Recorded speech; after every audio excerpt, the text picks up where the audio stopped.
नमस्कार, मैं हूं विद्यासागर। स्वागत है आप सभी का टीएनपी न्यूज में। 20 जनवरी को यूपी के गाजीपुर में बीजेपी अध्यक्ष जेपी नड्डा मिशन 2024 की शुरुआत करने जा रहे हैं।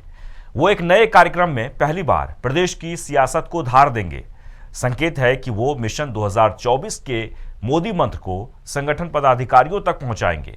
प्रदेश की 80 लोकसभा सीट में 14 पर बीजेपी को हार का मुंह देखना पड़ा था, इसलिए फोकस पॉइंट पर यही सीटें हैं। जेपी नड्डा भी शुरुआत गाजीपुर सीट से कर रहे हैं, जो कि बीजेपी जीत नहीं सकी थी।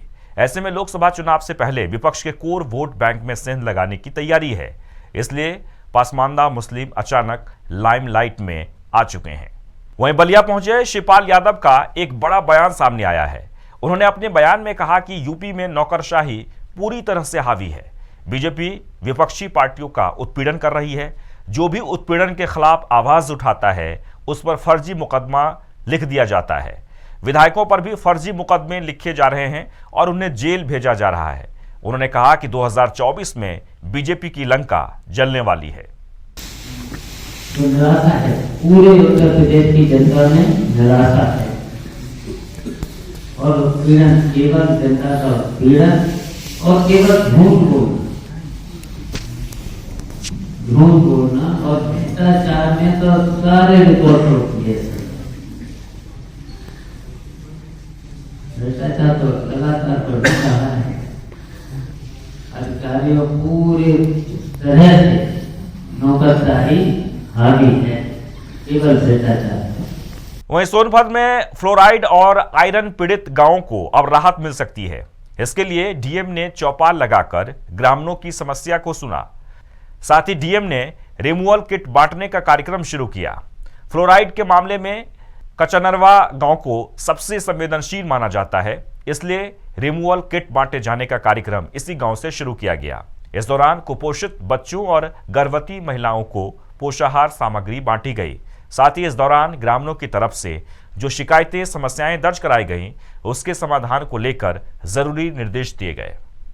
सब कुछ के मिलत बा, पानी पिए के, लड़कोरी बच्चा के जौन चीज मिलत है तो सर अभी तो देखले नहीं की बच्चा लोग के मिलत बा। हमन के वो पानी पिए वाला के, रोग दुख वाला के, जे दर्द हो, बीमारी हो, चाहे कुछ भी बीमारी हो, ओकरे इलाज खातिर वो सप्लाई वाला पानी पिए के बा। देखिए, जिन लोगों को बीमारी हो गई है उनको उपचार देना तो वो तो आगे की बात है, लेकिन जिनको बचाव करना है वो कम से कम शुद्ध पानी पिएंगे तो आगे आने वाले जो जनरेशन है, जो जनरेशन बाय जनरेशन, अभी मेरे प्रधान जी ने बताया कि जो बच्चे पैदा हो रहे हैं उसमें बचपन से ही विकार आ रहे हैं उनके शरीर में, वो बचपन से ही उनकी हड्डियों में प्रॉब्लम स्टार्ट हो गई है। तो ये ऐसी चीज है जिससे हम आने वाली जनरेशन को इसके कुप्रभाव से, फ्लोराइड के कुप्रभाव से बचा सकते हैं। तो स्वास्थ्य विभाग अपना काम बाद में करेगा, लेकिन हमारा मूल उद्देश्य है कि हम इस चीज से बचाव करें। वाराणसी में कमिश्नरेट पुलिस ने बड़ी कार्रवाई करते हुए 5 बदमाशों को जिला बदर कर दिया गया है। वहीं अपर पुलिस आयुक्त ने जानकारी देते हुए बताया कि हत्या, बलात्कार जैसे संगीन मामलों में 5 अपराधी संलिप्त हैं। जिला बदर किए 5 अपराधी रामनगर, जैतपुरा और थाना कैंट के निवासी हैं। आज हमारी कोर्ट के द्वारा 5 अभियुक्तों को जिला बदर किया गया है, जिसमें एक अभियुक्त अनिकेत चौरसिया जो थाना कैंट राजा बाजार का रहने वाला है, इसके विरुद्ध महिला उत्पीड़न के 2 मुकदमे हैं छेड़खानी आदि के। ये 6 माह के लिए जिला बदर हुआ है। इसके अतिरिक्त दूसरा अभियुक्त भोनू पुत्र जियालाल, ये भी थाना कैंट अनौला गांव का रहने वाला है। इसके विरुद्ध भी बलात्कार और पॉक्सो के 2 मुकदमे पूर्व से दर्ज रहे हैं। इसे भी 6 माह के लिए जिला बदर किया गया है। 2 सातिर पेशेवर हत्यारोपी, एक सद्दाम पुत्र अशरफ जो रामनगर थाना क्षेत्र का है, दूसरा कचाली उर्फ सिद्धार्थ, ये भी रामनगर थाना क्षेत्र का है। इनके द्वारा हत्या की घटना कारित की गई थी, बहुत ही सनसनीखेज तरीके से। इन दोनों को गुंडा एक्ट के अंतर्गत 6 माह के लिए जिला बदर किया गया है।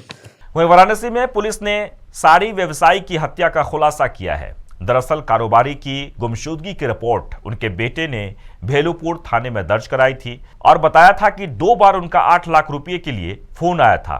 साथ ही उसी दिन एक महिला भी उनसे मिलने आई थी।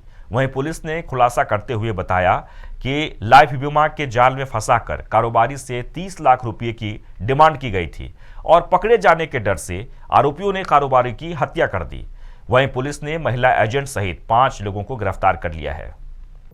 फ़ोन इन्होंने ही किया और ये कहा कि हम बहुत ही संकट में हैं, 8 लाख रुपए की व्यवस्था कर दो। और बेटे द्वारा उपेक्षापूर्ण उत्तर दिए जाने के बाद फ़ोन बंद हो गया। फिर 2-3 कॉल और आई, लेकिन दोनों का संपर्क नहीं हुआ। शाम को 10 बजे के आसपास थाने को सूचना दी गई। तत्काल कमिश्नरेट पुलिस और सर्विलांस की टीम, एसओजी की टीम, सब ने मिलकर संयुक्त रूप से प्रयास प्रारंभ किया और उसी के क्रम में ये 3 अभियुक्तों की गिरफ्तारी की गई है। रामपुर के शाहबाद में एक युवक ने रुपयों के लिए अपने ही अपहरण की झूठी कहानी रच दी। दरअसल युवक की पत्नी ने पुलिस में अपने पति के अपहरण का मामला दर्ज कराया था। युवक किसी कार्य से दिल्ली गया हुआ था। वहीं युवक ने कॉल कर अपने परिजनों से फिरौती मांगी, जिसके बाद पत्नी ने पुलिस से 10,000 रुपये युवक के खाते में डलवाए। खाते में शेष राशि चेक करने के लिए जब युवक शाहबाद आया तो पुलिस ने उसे धर दबोचा। जाके इन्होंने एक मैसेज किया अपनी पत्नी को, ठीक है, कि मेरा अपहरण हो गया है, मतलब इनका मोबाइल कब्जे में चला गया, अपहरण करता हूँ कि, ठीक है, जबकि था इन्हीं के पास।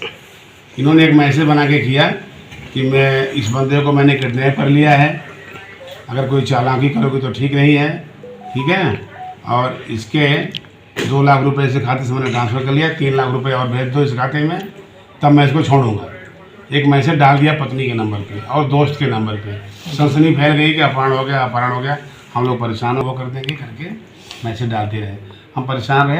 हमारा अपना जो तरीका होता है, हमारी टीम लगी रही, गुड़गांव से संपर्क किया, सीओ मिलक रवि और इंस्पेक्टर अजय मिश्रा, हमारी एसओजी की टीम, सब लोग लगे रहे। हमारे अधिकारियों से कई बार बातें हुई, कंसर्न होता है सभी का। एडीजी सर ने कई बार इसमें तहकीकात क्या कर रहे हो उन्होंने गाइड किया। डीआई साहब लगे रहे, इसमें पूछते रहे, बताते रहे, ये करो। उन्होंने भी कई जगह बातें की।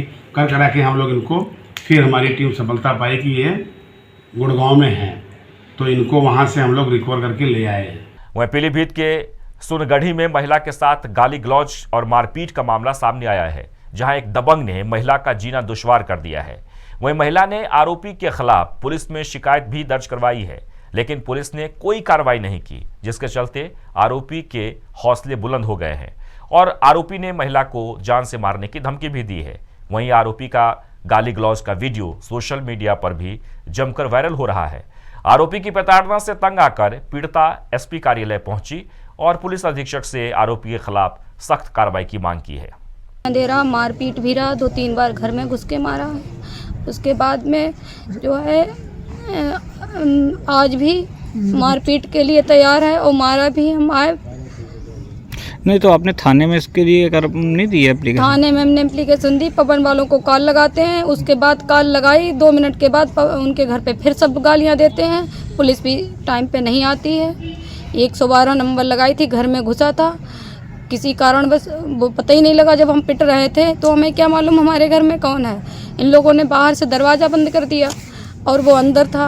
हमने जब तक उठे हैं देखा है अंदर है, तब तक पुलिस आ गई। हम 112 नंबर लगा चुके थे, तब खाली एक बार वो पकड़ा गया। बाकी थाने की पुलिस ने कोई भी कार्रवाई जो है पकड़ने के हिसाब से नहीं की। और वक्त है छोटे से ब्रेक का, तुरंत लौटते हैं।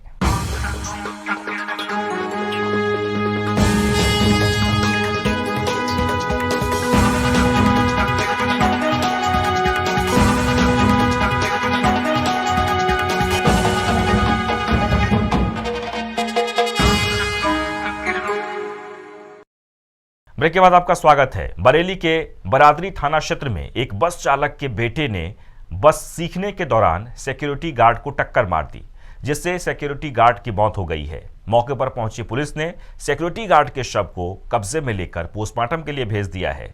पुलिस ने ट्रक चालक के बेटे को हिरासत में लिया। बता दें कि जिस दौरान यह हादसा हुआ उस वक्त शाहजहांपुर के रहने वाले बस चालक का बेटा रोडवेज वर्कशॉप में बस चलाना सीख रहा था। वहीं सोनभद्र में वाहन चोरी की घटनाओं पर रोक लगाने के लिए अभियान जारी है। साथ ही आरोपियों को भी लगातार गिरफ्तार किया जा रहा है। नया मामला थाना अनपरा का है, जहां पुलिस ने चोरी की मोटरसाइकिल के साथ 2 अभियुक्तों को गिरफ्तार किया है। पुलिस का कहना है कि चेकिंग अभियान के दौरान दोनों व्यक्ति बाइक पर जा रहे थे। रोके जाने पर वह भागने लगे, जिसके बाद पुलिस ने पीछा कर दोनों को धर दबोचा। पूछताछ करने पर दोनों ने बाइक चोरी की बात कबूली। पुलिस ने मुकदमा दर्ज कर अभियुक्तों का चालान कर दिया है। और अब बात गोंडा की, जहां संदिग्ध परिस्थितियों में एक अज्ञात शव मिला है। घटना कोतवाली देहात क्षेत्र के दुल्लापुर टेढ़वा गांव की बताई जा रही है, जहां 60 साल के अधेड़ का शव मिला है। शव के पास से नशीली दवाइयां भी मिली हैं। गांव के चौकीदार ने इसकी जानकारी पुलिस को दी। मौके पर पहुंची पुलिस ने शव को कब्जे में लेकर पोस्टमार्टम के लिए भेज दिया है। फिलहाल शव की शिनाख्त नहीं हो सकी है। और इसी के साथ ही इस बुलेटिन में बस इतना ही। नमस्कार।